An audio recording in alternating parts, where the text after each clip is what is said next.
Wah, kelakuannya si Beok nih, kebiasaan banget. Keluar masuk itu gak ditutup lagi. Payah dia. Aduh, kenapa jadi macet gini ya? Padahal Pak Jokowi kagak lewat ini. Udah, tenang aja lo, gue benerin, jangan kemana-mana.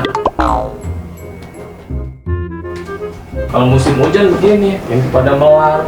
Untung gue serba bisa.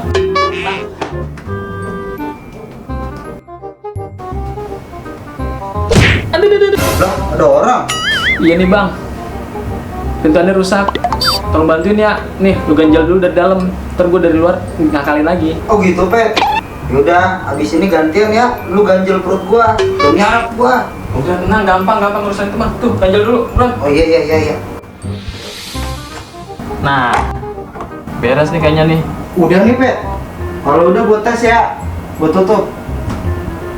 Lah, masih macet, Pet. Waduh.